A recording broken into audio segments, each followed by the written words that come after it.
الاتش ار وخبايا الاتش ار والشركات والقطاع الخاص، ويعني فاهمين كل كلكعه الشغل بقى بالتعيينات بالمش بالمرتبات بالكلام ده كله. فقلنا نجيب خبراء الاتش ار واهل الخبره في الاتش ار. فمعانا الاستاذه سلاش الباشمهندسه دينا بدر الدين. مساء الفل. مساء الورد. عامله ايه؟ الحمد لله تمام. ايه علاقه الهندسه بقى بالاتش ار؟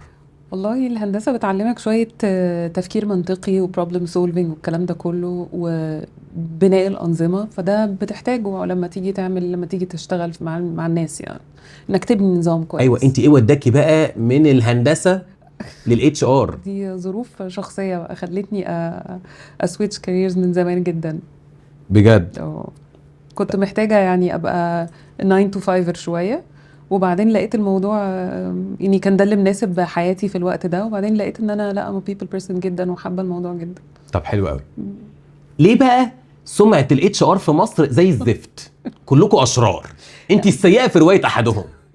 هو دايما احنا سيئين في رواية احدهم، لا علشان بس هو السيئين موجودين الصراحة، لكن في مفهوم خاطئ عن الاتش ار ان هو خلينا نقول، لو هقول لك كي وورد هيبقى هو الشرطة مثلا، لكن لا، احنا المفروض نكون شريك بيبني الموظف صح، بيديله حقوقه، بيعرفه ايه اللي مطلوب منه، بيساعده يبقى متابع انتاجيته، هو عامل ازاي، هو متوقع منه ايه، وفي نفس الوقت يبقى aligned مع الاستراتيجي بتاعت الشركة مظبوط. امال المدير لازمته ايه؟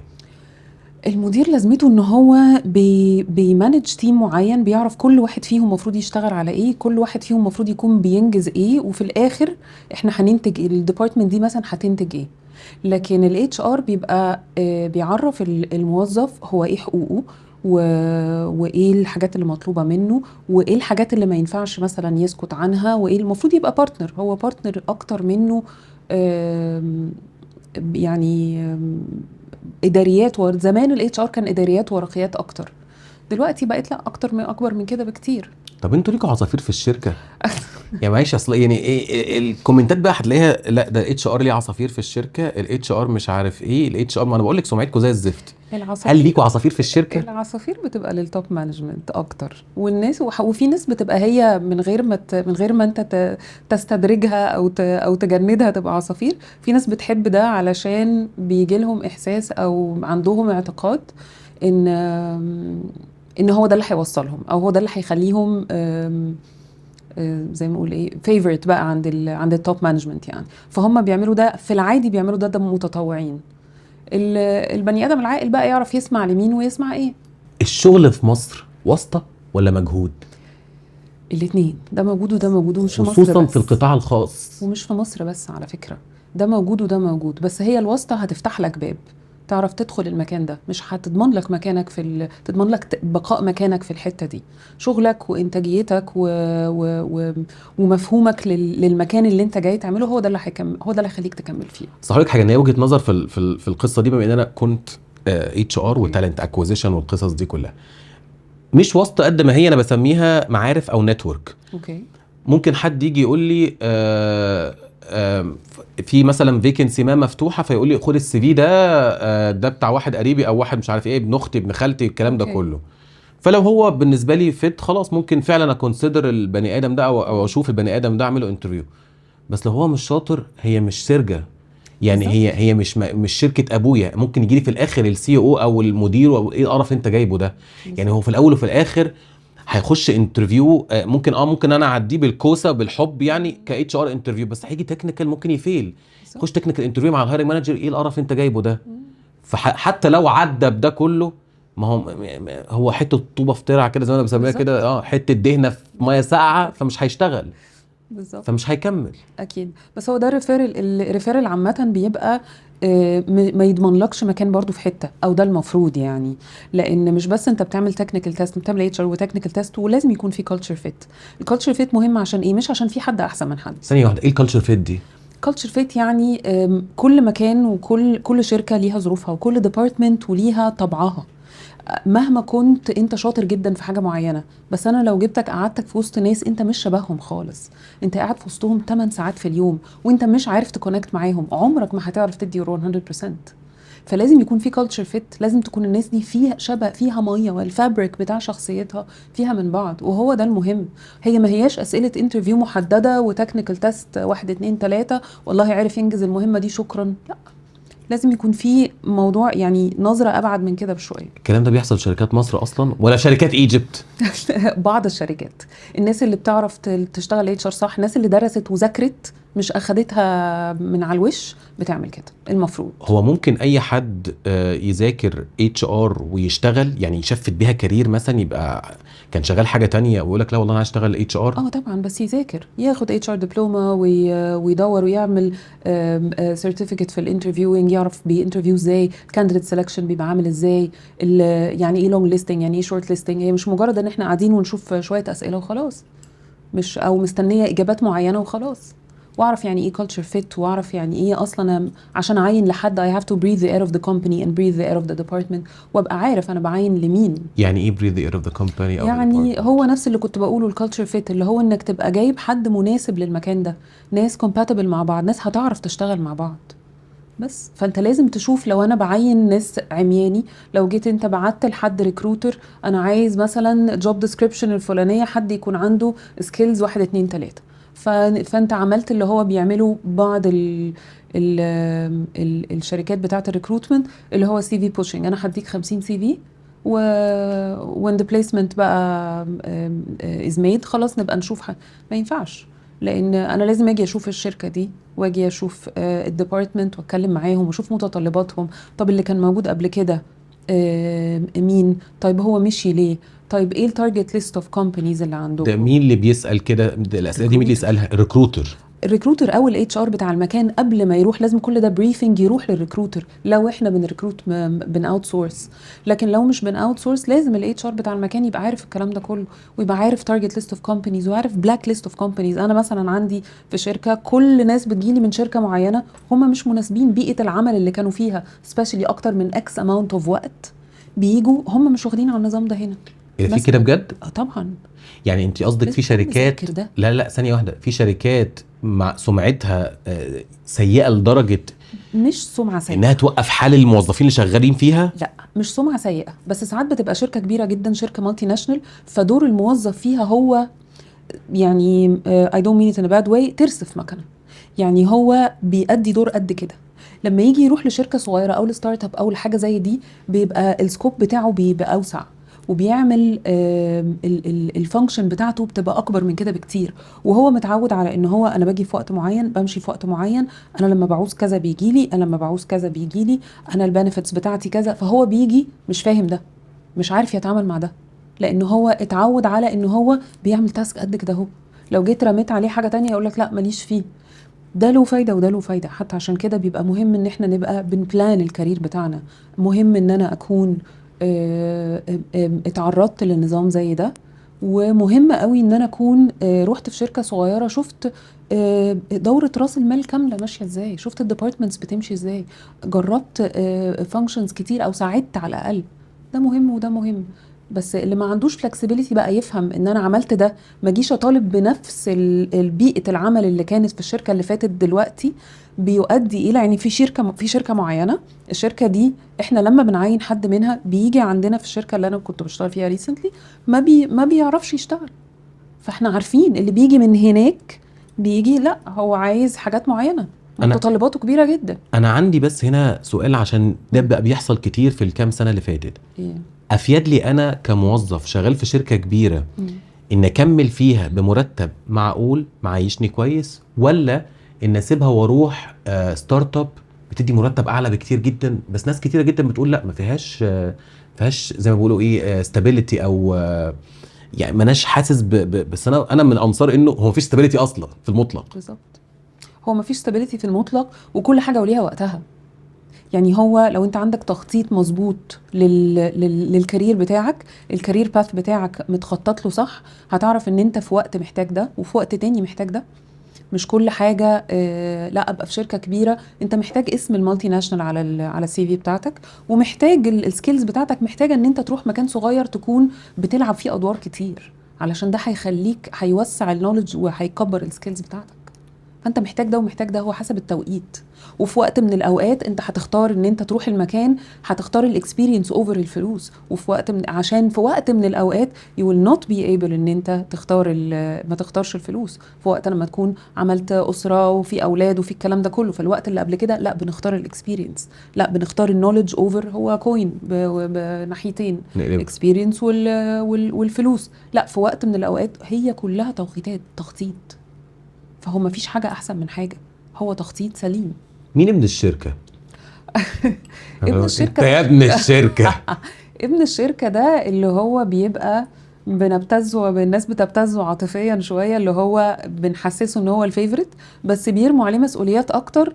اللي هو احنا هنرمي عليك فانكشنز تانية، وهنرمي عليك مسؤوليه موظف تاني من غير ما نديلك تايتل تاني، ومن غير ما نعمل لك سالري دول ادجستمنت. كتير قوي. للاسف. وفي ناس بتقع في الفخ ده. دول كتير قوي قوي في قوي ناس بتقع قوي. في الفخ ده، بيحسوا باهميتهم في المكان، بيفتكروا ان هم كده هم بيحققوا ثقه اكتر وده في الاخر مش صح. بص انا عندي مقوله يعني خدوها او سيبوها عادي جدا يعني. مفيش حاجه اسمها شغلي ده بيتي التاني، انا مش مقتنع بده يعني. انا بقول شغل يعني. احنا والله بيننا وبين بيني كامبلوي وبين الامبلوير عقد. والله احنا انت طالب الشغل بتاعك 1 2 3، انا بعمل لك ال1 2 3، باخد المرتب اللي اتفقنا عليه في الاخر. بالظبط. جو بقى ده بيتنا التاني واحنا اسره مع بعض جينا والكلام ده الى حد ما ممكن اقبله، ممكن نطلع بصداقات من الشغل وعلاقات يعني مستدامه جدا. ولكن هو في الاول وفي الاخر شغل. انت بتديني فلوس وانا بديك شغل. طبعا هي الامبلويمنت ريليشن شيب كده. هي لازم تبقى عارف انها امبلويمنت ريليشن شيب، احنا مش بيت عيله. بس برضو في نفس الوقت تبقى عارف ان انت انا ايه المطلوب مني، ابقى بعمل الشغل بتاعي بديديكيشن فعلا، يبقى عندي سنس اوف اونرشيب للشركه، علشان خاطر انا ابقى فاهم انا المفروض اشتغل ازاي، انا ايه المطلوب مني، انا بتحاسب على ايه برضو. يعني انا دلوقتي مثلا انا اتعينت، انا ايه المطلوب مني، ايه الجوب ديسكريبشن بتاعتي، ايه اللي مطلوب مني اعرفه او انجزه اول شهر، ايه اللي مطلوب مني انجزه بعد 3 شهور، بعد 3 شهور او بعد البروبيشن انا هيتعمل لي ايفالويشن بناء على ايه، انا ايه اللي انا هتحاسب عليه. طول ما ايه انا الكي بي عندي ايز بتاعتي بالظبط، طول ما انا عندي المعرفه دي، مش داخل وخلاص، ده داخل الصبح وخارج بعد الظهر، يبقى بعد كده هتفاجئ. بس هل الشغل عن طريق وظف او لينكد ان في المطلق ان انا اخش ابعت سيفيات على لينكد ان ووظف بيجيب شغل اصلا يعني؟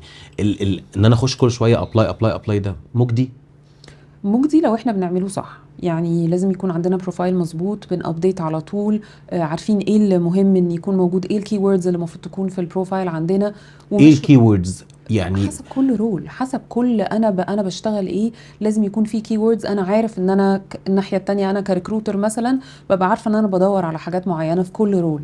طيب انا لما اكون بابلاي على حاجه زي دي، انا لازم ادور على ده واخليه عندي في البروفايل. لازم برضو لما الاقي باجي اعمل ابلاي على لينكدين والاقي ان في كام الف ابلكيشن، ما هوش بقى ابلاي وخلاص واستنى الفرج. لا، انا ممكن اشوف مثلا مين الاتش ار في الشركه دي، اعمل له كونكت، ابعت له مسج، ادور مين الكونكشنز بيني وبين حد في الشركه دي، اساله لو يعرف يبوش السي في بتاعتي، اجتهد شويه.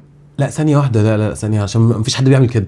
ما هو المفروض نعمل كده، لازم نجتهد شويه. يعني لو انا بابلاي على لينكدين او على وظف، اخش اشوف مين الاتش ار مانجر او التالنت اكوزيشن اللي أو موجود لو حد واعمل له نعرفه كونكت في الشركة. وعادي ما فيهاش حاجه غلط. حاجه، واقول له انا شفت ان انتوا عاملين جوب بوست على كذا، و here's my CV وانا ام انترستد في الرول ده.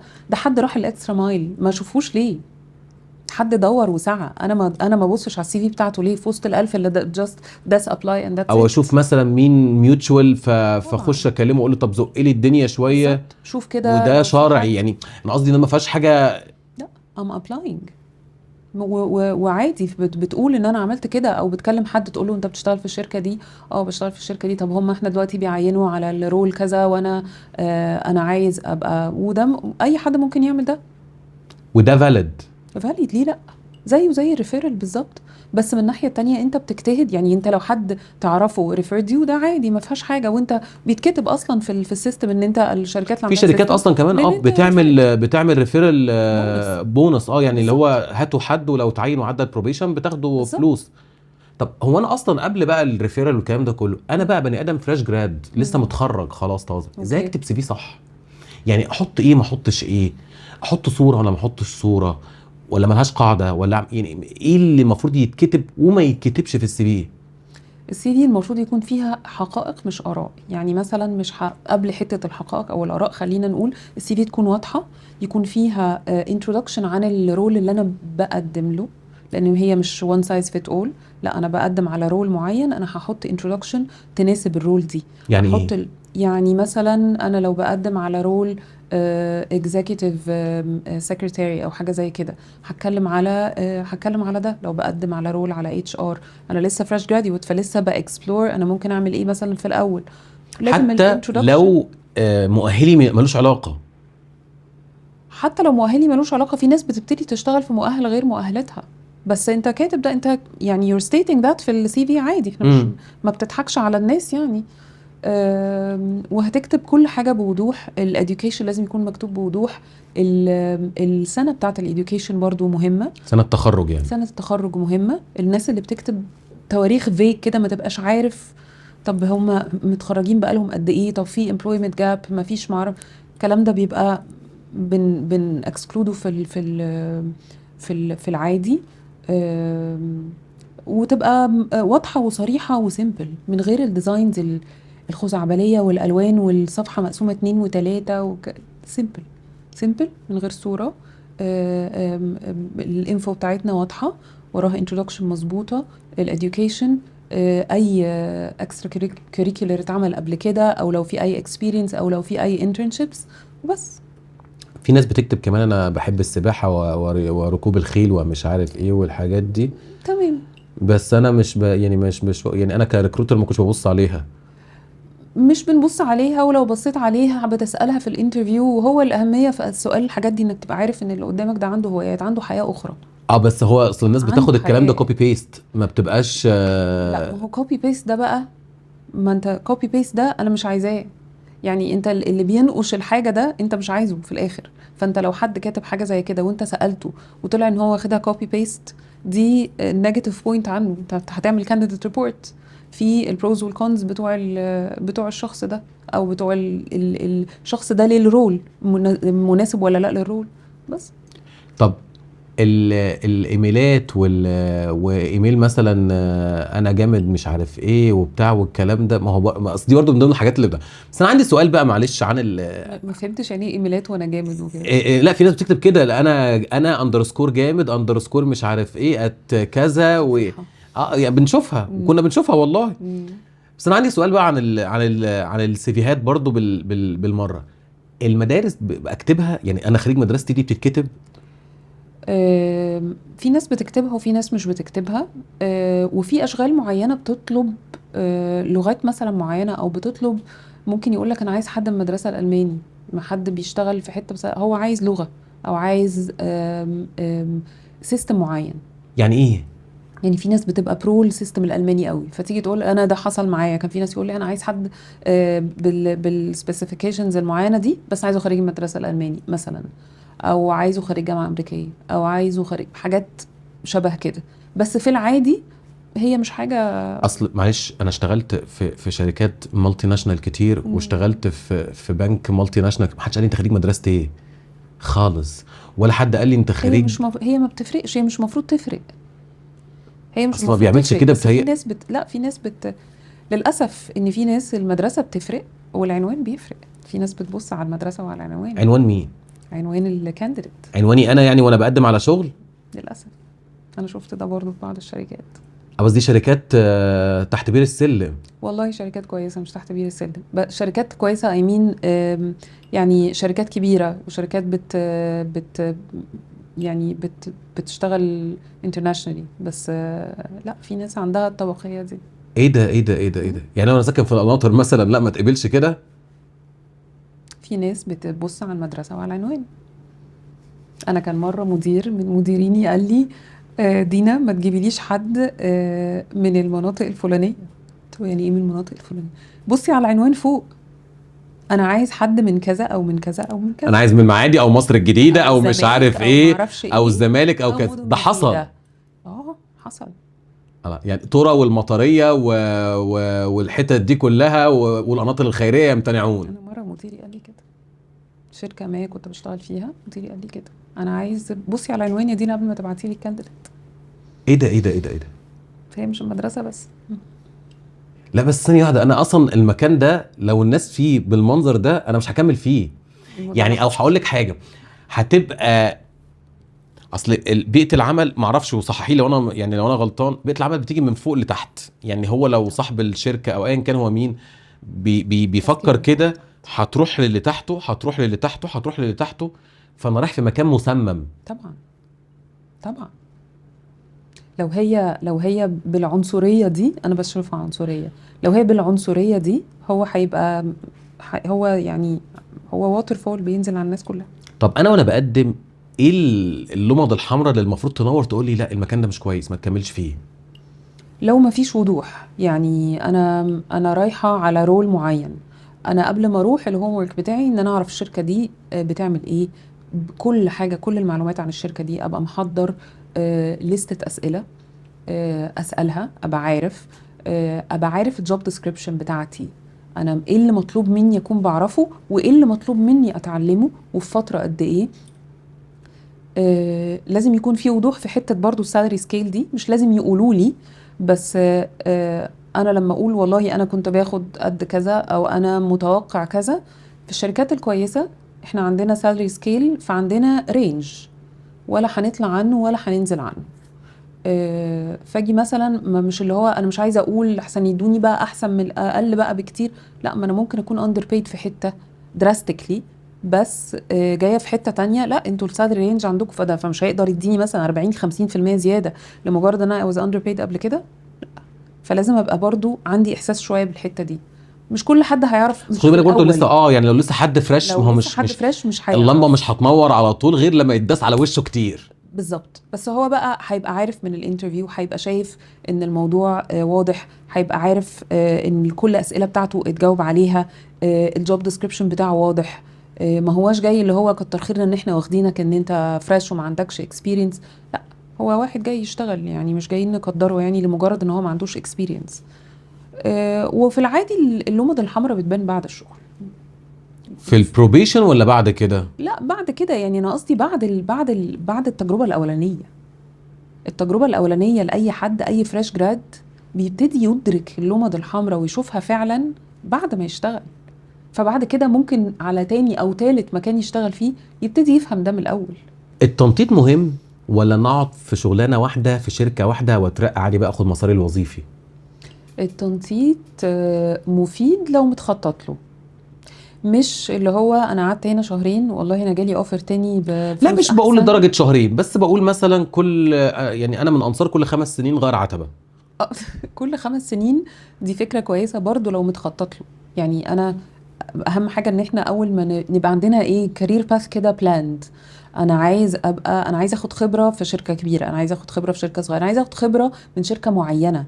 حتى لو أنا عايز أفتح شركة، أنا قبل ما أفتح الشركة دي أنا محتاج خبرة هنا وخبرة هنا وخبرة هنا. فهو تخطيط، لو إحنا مخططين لده هو مفهوش حاجة. بس 5 سنين وقت كويس. التنطيط اكتر من كده، الجوب هوبينج بقى اللي هو كل سنه في حته او كل كام شهر في حته، ده عمره ما بيكون مفيد. انت لما بيجيلك حد سنه في شركه سنه في شركه سنه في شركه سنه في شركه بتبصي له ولا ممكن تبقلاش السي في؟ لو هو الاكسبيرينس عنده كويسه او في شركات كويسه ريليفنت للي احنا محتاجين له وكاتب السي في كويس، ممكن اقابله. ممكن اقابله واعرف، واهم حاجه بتبقى من المقابله دي اعرف هو مشي ليه. لو هو مشي عشان معرفش يتأقلم مع بيئة العمل، فهو قاعد في كل حتة سنة أو كام شهر، مش ممكن كل حتة بتكون كل حتة فيها الكويس وفيها الوحش. ده معناه ان هو حد مش فلكسبل خالص، مش هنحاول بقى من الأول في حاجة زي دي، خصوصا لو هو مش مدرك ده. لو هو مدرك ان هو ما كانش فلكسبل بس عايز يصلح ده، اهلا وسهلا. لو هو مش مدرك ان هو مش فلكسبل كل مشكله وقع فيها شاف ان هو مش هو اللي غلطان، ده بيبقى صعب شويه ان انت تقنعه، فملهاش لازمه. اعمل ايه في الانترفيو؟ يعني ايه اللي المفروض يتعمل والمفروض ما يتعملش في الانترفيو؟ خليك على طبيعتك جدا، بلاش تصنع. مش هيفيدك في حاجه. هيبان جدا. اي حد مخضرم يعني في الانترفيوهات هيفهم كويس قوي. روح في ميعادك او قبل ميعادك شويه عشان تبقى انت رايح مرتاح، مش رايح حاسس ان انت متاخر بجري وبتجري والكلام ده وتصربع. كله، ومبهدل في نفسك وحالتك، البس مناسب للانترفيو المكان اللي انت رايحه. اسال الدريس كود ايه. ممكن تسال دريس كود ايه، او تسال على الشركه عامه ومكان، هتعرف ايه اللي المفروض سامي فورمال في العادي بيبقى، او اللي هو سمارت كاجوال بيبقى تمام مناسب. دو يور هوم ورك، اعرف كل حاجه عن الشركه دي. اذاكر الشركه. طبعا قبل ما تروح لازم تذاكر الشركه، تذاكر تاريخ الشركه بتعمل ايه انسايد اوت. لازم تعرف كل حاجه عن الشركه، تعرف الرول بتاعك ده محتاجين فيه مين اللي كان موجود، ولو عرفت تدخل لينكدين تدور مين اللي كان موجود في الرول ده قبل كده. get in touch with ناس كانوا قبل كده او موجودين في الديبارتمنت دي، او في حد في اتش ار. اسال حد مثلا كان موجود قبل كده، اسال عن الشركه دي، اسال عن الرول ده، ايه التشالنجز اللي بتقابل، وخلي عندك لستة اسئله للانترفيور، تبقى كل حاجه انت محتاج تعرفها عن الرول موجوده عندك. وتبقى عارف ان انت لازم لو انت اتقبلت في الرول ده انت محتاج يكون عندك clear job description يكون عندك company profile. بص اسأل على company profile وبص عليه واعرف اكتر عن الشركة. اعرف كل الديبارتمنت، اعرف ناس في كل الديبارتمنتس وشوف بيشتغلوا بيعملوا ايه. ده هيخلي عندك سكوب اوسع فتعرف تعمل شغلك احسن. انت عارف انا متخيل الرد هيبقى ايه بقى على سؤال زي ده كده؟ هو مفيش شغل في مصر. يعني ايه مفيش شغل في مصر؟ ما هو بقى احنا ما الناس مش لاقيه شغل. لا، اللي بيسعى بيلاقي على فكرة، اللي بيسعى بيلاقي. الناس مش لاقيه شغل بتدور. هو كده ده يعني دايما لما انا مثلا يعني اعوذ بالله من كلمه انا، يعني مثلا لما قلت انا رحت كذا ورحت كذا ورحت كذا ورحت كذا ورحت كذا كلها بالواسطه، ولا حاجه فيهم كانت بالواسطه. اوكي. فيا جماعه لا، احنا بنكونكت مع بعض وبنعرف ناس ومش عارف ايه وبتاع. يعني لما انا كنت شغال في التليكوم قبل البنك، كنت شغال 24 ساعه 7 ايام في الاسبوع. وبعد كده جات لي مديره كانت ميكس كده ما بين ايه يعني كذا ممثله في كذا، ميريل ستريب كده في ذا ديفل ويرز برادا، على كاثي بيتس في ميزري، على كانت اسمها ايه جينيفر انستون في هوربل بوسز. اتفرجوا على ال3 افلام دول هتفهموا كلامي. فمشيت. وحتى في مقوله كده في الاتش ار بيقول لك people quit managers not jobs، الناس بتستقيل بسبب المديرين مش بسبب الشغل. فجيت وقتها قلت لا، طب ما يعني ما نشوف حاجه تانية. فكانت حد يعني معايا في الشغل قالت راحت بنك، قلت لها طب ما تشوفي كده لو قالت ده في اوبن داي يوم كذا، رحت وهكذا. ففي شغل بس نسعى بالشكل ده، مش بس نابلاي وخلاص واحنا زي ما كنا بنقول في الاول ندوس وخلاص. لا، ندور ونشوف. لا اصل الناس متخيله ان انا لمجرد ان انا يعني، ومش بعلي على حد والله، بس يعني اللي هو مجرد ان انا خدت مثلا بكالوريوس تجاره انا خلاص كده قفلت اللعبه. بالظبط. انا اللي هو خلاص انا اتعشيت كده. لا، ولازم لازم تبقى بتسعى، ولازم تبقى بتطور نفسك على طول. لازم اطور نفسي ازاي؟ تطور نفسك، تذاكر على طول، تعرف ايه اللي جديد، تعرف ايه اللي ناقصك تتعلمه. البيس التغيير سريع قوي، فاحنا لازم نكون بوجود الاي اي بالحاجات دي كلها. لا، البيس سريع، فلازم تكون انت بتطور من نفسك عشان تعرف تكمل. الاتش ار ده ممكن كوظيفه تقف بسبب الاي اي؟ الاتش ار is a human function اصلا. يعني you cannot digitalize completely a human function. دي من اكتر الفانكشنز اللي لازم تريمين هيومن، او حته فيها على الاقل. كل البيبر ورك والكلام ده والحاجات حاجات شؤون العاملين بتاعت زمان دي ممكن ديجيتالايز الكلام ده كله. you cannot digitalize a human function. صارت حاجه دايما الناس متخيله ان الاتش ار ده بتاع الخصومات، ده بتاع الحضور والانصراف، ده بتاع التاخير، ده مش عارف ايه. فباختصار شديد كده، ايه هي وظيفه الاتش ار؟ الاتش ار از بارتنر للموظف وللتوب مانجمنت. المفروض يعمل ايه للموظف؟ يستنى ايه من الاتش ار؟ يعمل ايه للموظف؟ المفروض يعمل ايه للموظف بعد ما يعمل له انترفيو؟ والله الموظف ده هيبتدي، المفروض يتعمل له بروجرام اندكشن واونبوردنج مظبوط. يعني يبقى فاهم ايه اللي هو المفروض يعمله، يبقى فاهم الشركه دي كويس قوي انسايد اند اوت، عارف كل الديبارتمنتس بتعمل ايه. قعد هنا شويه وهنا شويه وهنا شويه، فهم ايه المطلوب منه اول شهر، اند ذن ايه اللي مطلوب منه اول 3 شهور، اند ذن هيتعمل له ايفالويشن بناء على ايه وازاي. الكلام ده كله وضوح لازم يكون عند الموظف. بلس في الاوقات اللي هو قاعد فيها دي، هو هيجرو ازاي، هيكبر ازاي، انا هتعلم ايه جديد. طيب الحاجات المطلوبه مني دي انا عندي am I empowered ان انا اعملها؟ عندي التولز الكافيه، عندي النولج الكافيه ان انا اعملها، عندي am empowered كفايه ان انا اعملها ولا لا؟ لا، لازم انا بفهم، انا كاتش ار لازم افهم الموظف ده، ولازم اميك شور ان عنده الحاجات اللي تأهله انه يعمل الشغل اللي مطلوب منه. وات ذا سيم تايم يبقى عارف ان انا بيمونيتور البرفورمانس بتاعه ودايما بينبهه، خلي بالك لا ده كويس، ده احسن، ده معرفش ايه، تيك بريك، خد اجازه، لا انت امال مديره بيعمل ايه؟ لا مديره بيعمل حاجات تانية، مديره بيتابع الكلام ده day in day out. اوكي. بس ال HR حد موجود، هو بيروح يفنت ويروح يفتح الكلام ده كله ويقول له ويديله كونسلتيشن ويديله نصايح والكلام ده كله. ودايما بتبقى لو ما فيش performance بيبقى السكند ستيب بيبقى اكشن بلان او بيبقى انفستيجيشن او ايا كان الواقع يعني، او البور performance بيبقى مع الاتش ار، بيوري له برضه هنعمل كذا، لو ما عملتش كذا ايه اللي هيحصل، لو ما عملتش ده ايه اللي هيحصل، يعني اللي يبقى لازم يبقى عارف اور وات. تصدقي وتأمني بالله انا قعدت 13 سنه اهو شغال في قطاع خاص، انا ما شفتش حد مشي علشان بيرفورمانس او مشوا ان اتش ار مشى حد عشان بيرفورمانس. اوكي. يمكن انا كان حظي حلو كنت في شركات محترمه يعني، ولكن الناس بتمشي بسبب اتيتيود، بسبب انه مش متربي في بيتهم، ان اهله ما ربوهوش. المدير يعني ايا كان الموظف مين، اوكي مش فارقه مدير او غفير. مم. بس ناس كتيره جدا مشيت من شركات بسبب انها بترد ردود مش حلوه، بتعمل مش عارف ايه، بتتعامل بجليطه، بتتعامل بعجرفه، مش كل ده انا شفته. ومديرين قدام عيني مشيوا علشان تيمهم العيال تحتهم مم. اشتكوهم للاتش ار ومشوه. بيحصل طبعا بيحصل، بس هو الشركه اللي بتحاسب على الاثكس وبتمشي الناس دي شركه محترمه، والشركه برضو اللي بتمشي عشان بيرفورمانس شركه محترمه. بس اللي يمشي عشان بيرفورمانس يبقى عمل وارنينج في التاني، في اكشن بلان، في حاجات محدده، والله لقينا ان الموظف ده مش بيبرفورم برضو، خلاص هو مش عايز. ما هي برضه في الاول وفي الاخر مش جمعيه خيريه بالظبط. يعني، هي شركه هادفه للربح. بالظبط. والامبلويمنت ريليشن شيب محدده ومعروفه، انا جايه ادي 1 2 3 وهقبض 4 5 6 مرتب وبنفيتس، الموضوع واضح وصريح. اتفاوض على المرتب ازاي؟ برضو ذاكر، خليك عارف. ما انا هقول لك حاجه، اصل في اتش ار بيجي تحس انه ايه بيطلع مرتب ده من جيبه، اهو فاللي هو لا يا حبيبي، ما هو يعني انت ليك بادجت ما تشتغل بيها يعني، ما انت عندك بادجت.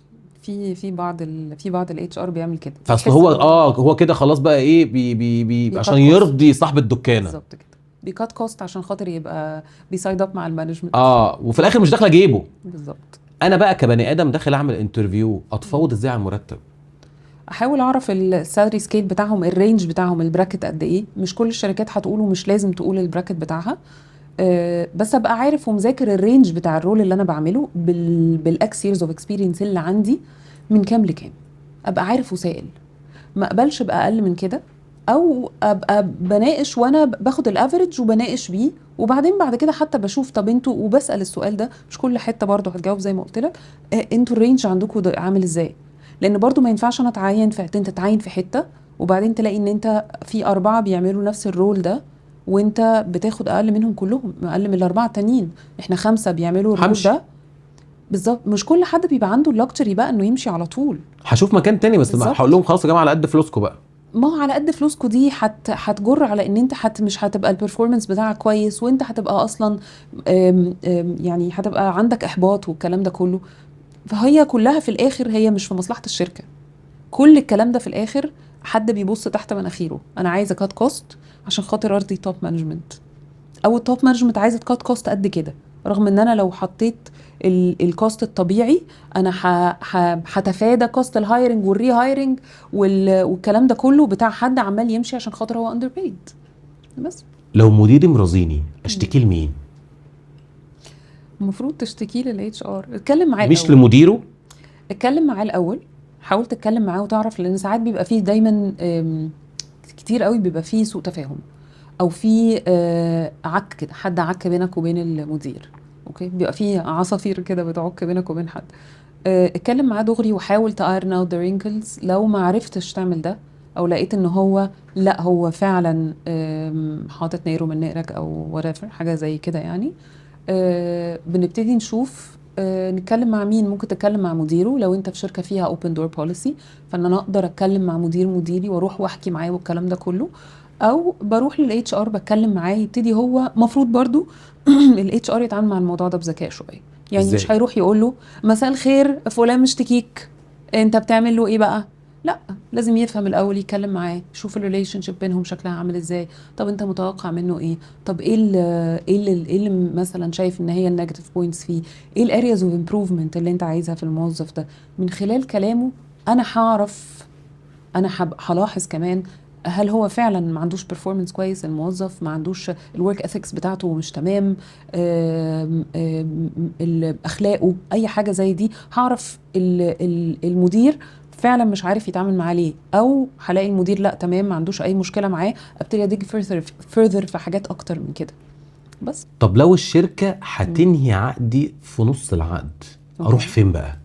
يعني الشركه قررت اللي هو مش عايزينك والعقد بتاعي في نصه، اوكي، انا اعمل ايه؟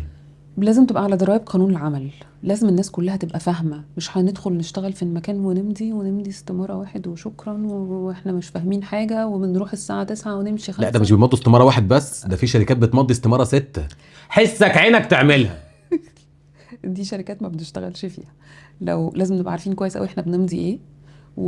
وعلى فكره قانون العمل اتغير في من 1 سبتمبر تعديلات لقانون العمل، والتامينات الاجتماعيه الشركه مجبره عليها من اول يوم. ما ينفعش يقول لك بعد البروبيشن احنا هنأمن عليك، مفيش حاجه اسمها كده. من اول يوم انت ليك من حقك ان انت يبقى متأمن عليك. وتبقى عارف قانون العمل والعقد بتاع قانون العمل واللائحه الداخليه، وتعرف ان اللوائح الداخليه ما فيهاش حاجه بتعارض قانون العمل، لان في وقت من الاوقات هو قانون العمل هيجوب باي لائحه داخليه تانية. فانا لو عارف دي وعارف دي، هعرف ان انا والله هيمشوني، لو هيمشوني قبل عقدي ما يخلص هيقولوا لي قبلها بشهرين، لو ما قالوليش قبلها بشهرين يبقى هم ملزمين يدوني شهر عن كل سنه اشتغلت فيها، او بقيت عقدي او بقيت حسب، عقدي او بالظبط. بقيت عقدي حسب اللائحه الداخليه وحسب قانون العمل. لازم تبقى عارف برضو في القطاع ده قانون العمل بينص على ايه. فهي المعرفه لازم نبقى عارفين. اعرف قانون تقف. العمل منين قانون العمل موجود على الانترنت، موجود في اي حته اصلا؟ طبعا. اقرا قانون العمل واعرف فيه، اسال حد بيعرف، اسال حد في شؤون قانونيه. وعلى لازم نبقى فكره عارفين. في محكمه بتتعامل دلوقتي مختصه بالنزاعات بين الامبلويرز والامبلويز، او بين اصحاب العمل والموظفين. دي حاجه محكمه هايله. مخصوص، وكنت اتكلمت عليها في فيديو قبل كده. من 1/9/2025 ابتدى الشغل بقانون العمل الجديد. نظام الاجازات اختلف، بقت اول سنه ليك 15 يوم مش 21 يوم، ومن تاني سنه لغايه 10 سنين تامينات ليك 21 يوم. لا مؤاخذه بقى، ده ان انا مذاكر بقى. برافو. العارضه بقت 7 ايام مش 6، وبيبقوا من ال 21 يوم دول بعد اول سنه. لو كسرت ال 50 سنه بيبقى ليك 30 يوم، لو انا فاكر 50 سنه صح، يعني من دور طنط ولاء. بس لكن غير كده عندنا حاجات كتيره جدا وبنود كتيره جدا. هبقى اعمل بقى عنها فيديو مخصوص، وعملت والله قبل كده، واتكلمت عن حقوق الستات، ان اجازه الوضع بقت 4 شهور، وانه الزوج نفسه لما مراته تولد ليه يوم اجازه، يوم اجازه مدفوعه الاجر عشان ياخد باله من البيبي، ويروح يلحق يسجله في مكتب الصحه، ما ياخدش اذن من شغله ولا الكلام ده كله. صح كده؟ صح كده. ماشي. والنزول في الاجازات الرسميه باجر 3 ايام. 3 3 كانت ايام 2. من 1 سبتمبر 3 ايام. ايه ده؟ ثانيه، لا ثانيه.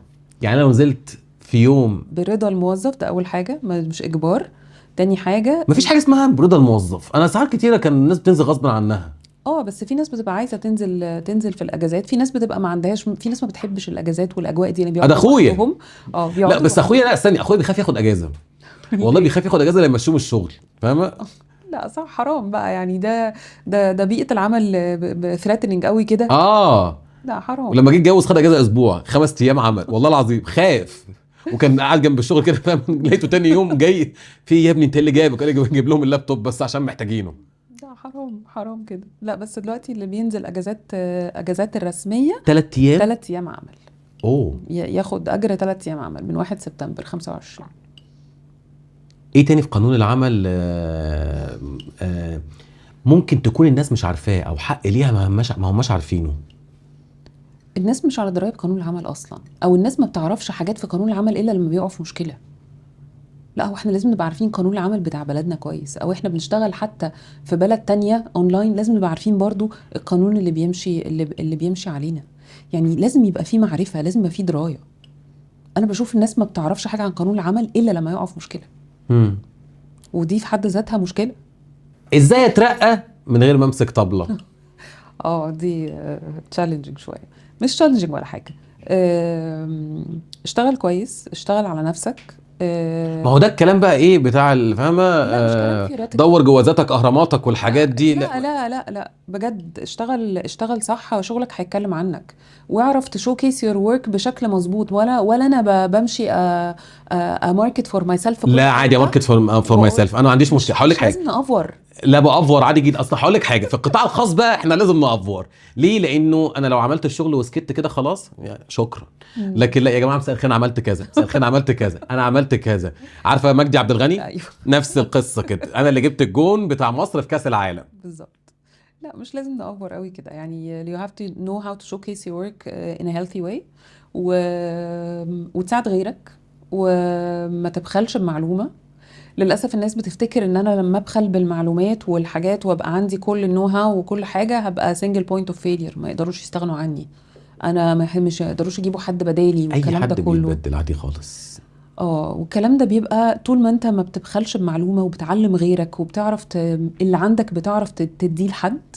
انا بحس الحاجات دي او هي في الحياة هي paid forward. زي ما انت بتعلم حد، ربنا بيبعت لك حد بيعلمك برضو. فاهم؟ هي النوايا يا جماعة، نصفي النية والله الدنيا هتمشي كويس، ونشتغل صح. شغلك هيتكلم عنك، اللي بتعلمهم وبتساعدهم بيتكلموا عنك. بس هقول لك حاجه، دايما استني بقى ما انزل رجلي كده عشان ايه رجلي وطبعا تنملي. تشتغل على نفسك. طبعا، بس هقول لك حاجه، دايما انا بقعد اقول يا جماعه احنا علاقه الشغل جميله ومكمله، بس احنا لما بنخلص شغل من مكان ما احنا مش بنفتكر مين كان شغله عامل ازاي، بنفتكر مين كان ابن الناس ولا لا. اثر طيب، سيب اثر طيب. مين كان متربي في بيتهم واهله تعبوا في تربيته ولا لا. ما بنفتكرش كان شغله عامل ازاي خالص. ما بقولش والله ده كان تيلر رهيب عمره ما فرق، ولا كنا بنقول ده ايه تالنت اكوزيشن رهيب بيعين كده بيبص على السي في 3 ثواني. مش عارف، ما فيش الكلام ده. بنفتكر ده ابن الناس ومتربي ولا لا، راجل بالزبط. ولا لا. بالظبط. انا دايما حتى كنت بقول للتيم بتاعي اشتغل على نفسك، بلاش تشتغل نفسك. انا ممكن ابقى قاعد بوهم نفسي ان انا بقى طاحن الدنيا من كتر ما بكذب الكذبه بصدقها. انا مبهدل الدنيا وانا بشتغل، وانا ماسك تيمز كتير، وانا بعمل كذا وبعمل كذا وانا الناس اصلا الناس اللي تحتي هم اللي شغالين مع نفسهم عشان هم ناس كويسه. ده عايز عارف الميم بتاع سوريا فوق يا موهوم يا ابن الموهوم. فوق لنفسك يا قصر. بالظبط. فالواحد فعلا ما ينفعش يشتغل نفسه. يعني يبقى فيه سيلف اويرنس كده، انا بعمل ايه، المفروض اكون بعمل ايه، انا مقصر في ايه. لان كل حد فينا it's almost impossible ان انت تبقى motivated 100% of the time. فلازم يكون في بقى هنا متحمس بزياده كده. لازم يكون في ديسيبلين، ولازم يكون في سيلف اويرنس، في بوصله كده، عارفه اللي هو ايه يعني، بقى عندي بوصله كده شغال بيها. لو كلنا في اوقات بتبقى يعني ال 100% بتاعنا جراف عامل كده، ما هواش عمره ما بيبقى ستريت لاين. فلازم ابقى عارف انا النهارده اديت 100% بتاعي كان هنا ان اتس اوكي، بس انا فعلا حاولت، بس انا بقالي شويه بعمل ده، لا انا هعمل اكتر، هدي اكتر شويه. سيلف اويرنس لازم يكون موجود. طالما انا عندي الاويرنس مظبوط، عارف انا بتعلم صح، انا الايند مع الكارير باث بتاعي مظبوط، انا بساعد غيري، انا بنجز اللي مطلوب مني انجازه، طبعا هترقى. ولو ما ترقتش هنا هترقى في حته تانية. يعني مش لازم اترقى في نفس الشركه، او ان انا يعني ممكن اصلا تبقى ترقيتي في مكان تاني.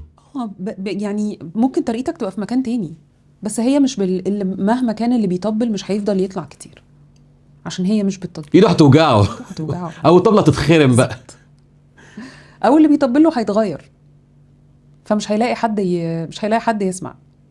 بس تاني كده، او اللي بيطبل له هيتغير.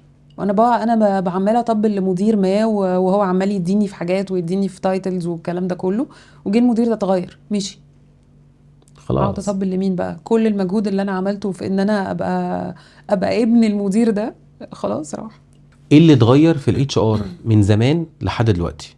اللي اتغير في الاتش ار من زمان لحد دلوقتي ان هو زي ما كنا بنقول زمان كان اداريات وورق اكتر، دلوقتي بقى اكتر من كده، بقى ليه دخل بالبيزنس سايكولوجي اكتر، بقى بارتنر زي ما قلنا للامبلوي.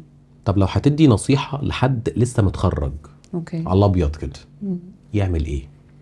خلي عندك بلان لنفسك، ما تمشيش كده، ما تمشيش في الدنيا كده اللي يجي. خلي عندك بلان لنفسك، اعرف انت عايز تعمل ايه. انت عايز حتى لو عايز تفتح شركة، انا هفتح شركة هعمل كذا، انا قبل ما افتح الشركة دي محتاجة اخد خبرة في 1 2 3.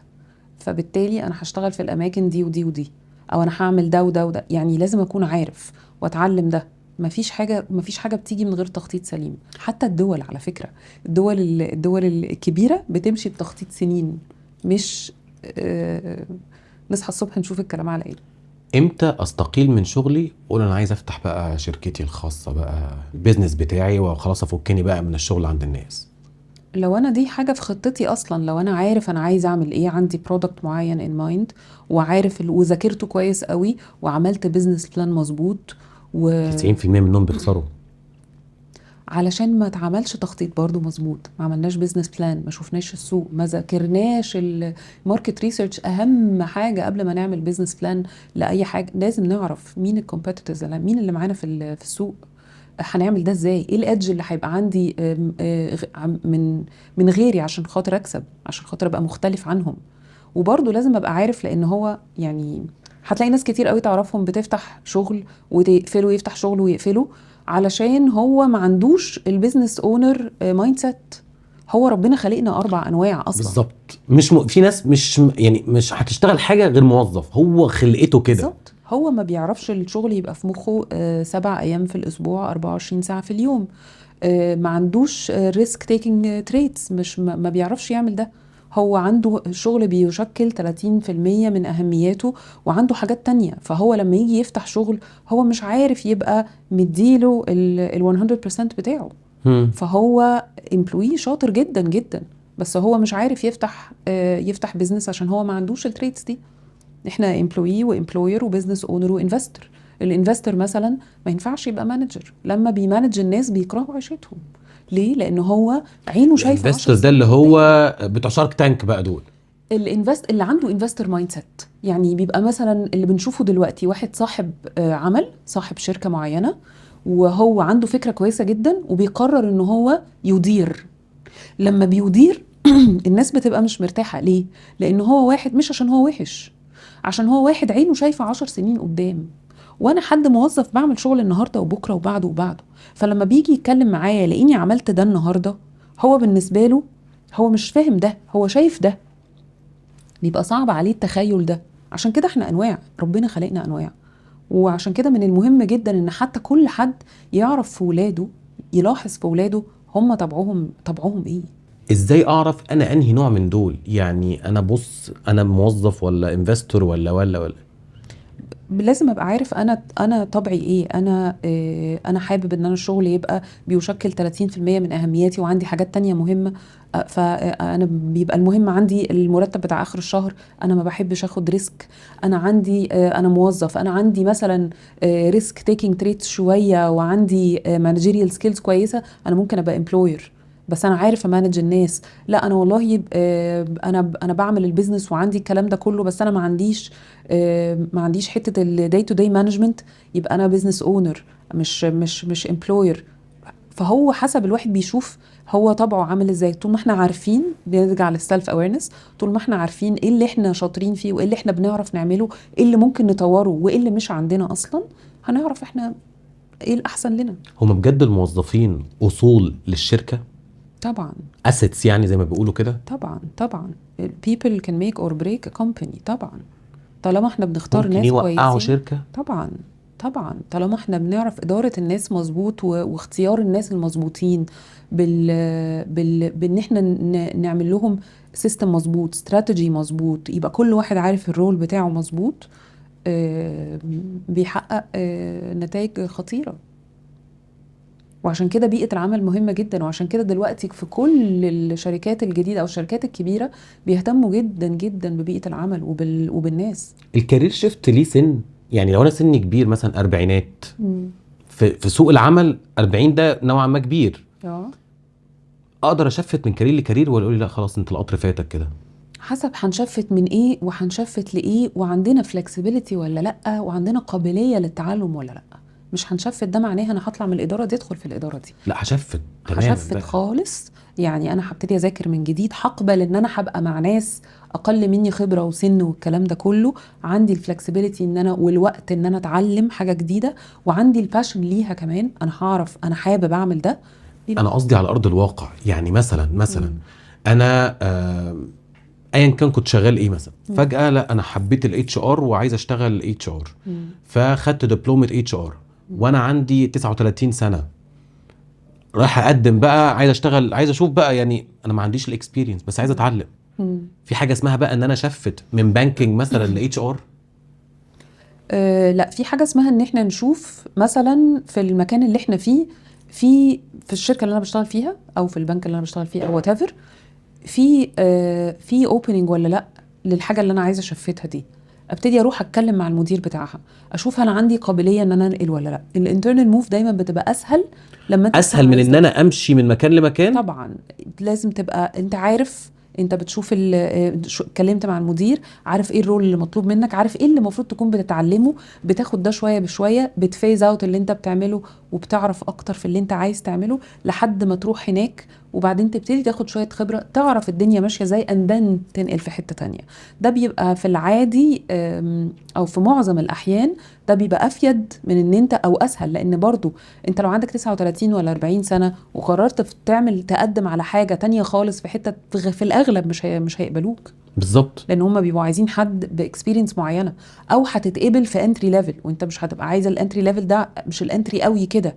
فهو الاحسن دايما انترنال موف، نروح نشوف ايه الاخبار، نكون حتى بنتكلم مع حد عارفنا، عارف احنا عندنا القابليه دي ولا لا، يقدر يساعدنا نتعلم في الاول، نبراكتس في الاول and then نموف internally ونشوف الدنيا ماشيه ازاي and then take it from here. ليه عمر الموظف في القطاع الخاص قصير قوي؟ يعني بيبقى مثلا 40 45، ما شفتش حد بعد كده خلاص بيكمل في شغلانه. لا، ممكن بيكمل في الشغلانه لحد بيكملوا لحد 60، لحد ما سن شفتهاش المعاش. قوي كتير دي. في القطاع الخاص اللي هو زي، لا، في القطاع الخاص عامه هي الستارت ابس اللي مش هتلاقي فيها قوي ده، بس لا، في القطاع الخاص بتلاقي فيه ناس بتكمل لل60. لل60. النبي ما شفتهم. لا طبعا في ناس بتكمل. بس حتى عمر الموظف، انا مش قصدي هنا عمر الموظف انه يفضل مكمل في الشغلانه، عادي ممكن يفضل مكمل، بس هو بيبقى بيسموها ايه، ريدندنت، او زي ما بيقولوا بيبقى عبء مادي على الشركه. ممكن علشان هو بيبقى كبر او اترقى كتير، او هو كبر على السالري سكيل، فبيبتدوا يبقوا احسن لهم. في بعض الشركات يتفك باتنين. وطبعا اللي بيبقى وصل لسن معين بيبقى مش عايز يروح يتنطط كتير، لان في بعض الاحيان بيبقى السن الكبير بيبقى صعب ان هو يلاقي شغل جدا، فبيبقى بيقولك لا انا هفضل في المكان اللي انا فيه. فالموضوع بيبقى تشالنجينج شويه، لان هم بيبقوا حاسين ان هم مش في امان، وخايفين ان هم يتفكوا باتنين زي ما بعض الشركات بتعمل، وفي نفس الوقت ما عندهمش قوي رفاهيه ان احنا لا انا هسيبه اروح في مكان تاني، لان برضو عامل السن مهم. ازاي اخطط للتقاعد؟ التخطيط، دايما التخطيط من الاول، وابقى عارف انا عايزه اعمل ايه ولحد امتى، وهبتدي اتقاعد امتى. تخطيط. انا ممكن اتقاعد قبل ال60 عادي جدا. في ناس بتبلان من بدري، انا عايزه اتقاعد في سن معين. اخطط له بقى ازاي ماديا؟ اخطط له ازاي كشغل، ان انا مثلا يبقى عارف ان انا اخري الشغلانه دي خلاص؟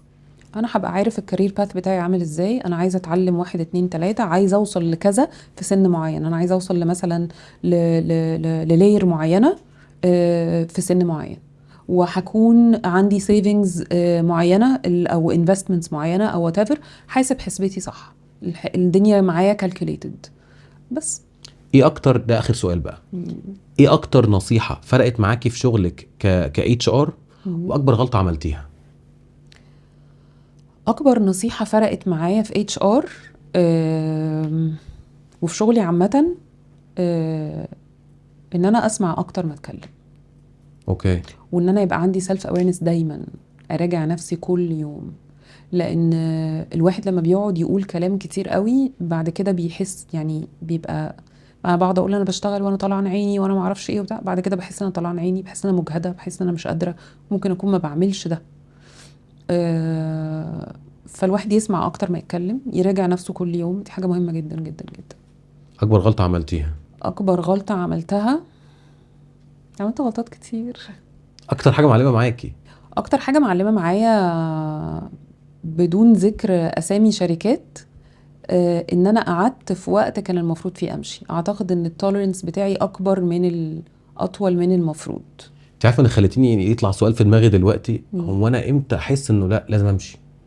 لما يكون اللي انا بعمله متعارض مع مبادئي، لما الاقي ان انا بعمل، انا مضطر اعمل حاجه ما هياش من انا شايفه البني ادم ده بيتظلم، او انا شايفه اللي انا هعمله او هيتعمل من خلالي مش مظبوط، وك اتش ار ومضطر اعمله. لا انا بقى كموظف عادي امتى اعرف انه لا انا محتاج اتحرك، انا محتاج اسيب اللي انا بعمله الشغلانه او الفانكشن اللي انا بعملها دي واشوف حاجه تانية؟ واحد، لما تبطل تتعلم حاجه جديده، لما تبقى خلاص يو توبت مستوى التعليم، انا مش I will not grow my knowledge anymore في المكان ده. اتنين، لما توصل ان انا مش عايزه اصحى الصبح، حالتي النفسيه سيئه من المكان اللي انا فيه لدرجه ان انا مش عايزه اليوم يبتدي. ده كتير مننا كده، والمصحف كتير مننا كده، وانا مش هتكلم اكتر من كده. بس كده نورتينا يا دينا. ثانك يو بنور. ويعني لو عندكم اي اسئله بقى عن الهايرنج، عن الاتش ار، عن التالنت اكوزيشن، عايز ازاي تشتغل اتش ار، عن ازاي تستقيل من الاتش ار، اسالوا دينا يا جماعه. يعني كده كده ان شاء الله اكتبوا لي اللي انتوا عايزينه في الكومنتات، وهي هتخش تروح لما مؤاخذه يعني ردي على الناس بقى. فاكتبوا لنا كل اسئلتكم في الكومنتات. ولو حابين بقى نعمل حاجات شبه كده، يعني مثلا انترفيو في مره مع حد بقى اي تي، حد مش عارف ايه، حاجه من اللي بتفيد الناس فعلا في شغلها، لانه في الاول وفي الاخر الكلام ده كله بيترجم لفلوس، الكلام ده كله. وده اللي بنعمله في اقتصاد منزلي، يعني بنترجم الكلام ده كله. احنا بنشتغل علشان فلوس، بنشتغل في اجازاتنا علشان فلوس، عشان ندخل عيالنا مدارس احسن، علشان ندخل عيالنا كليات احسن، علشان نسكن في شقق احسن، عشان نحسن من حياتنا. كل ده في الاخر محتاج فلوس ومحتاج لاقتصاد منزلي لا مؤاخذه. اكتبوا لنا كومنتاتكم ونشوفكم ان شاء الله في انترفيو جديد. سلام عليكم.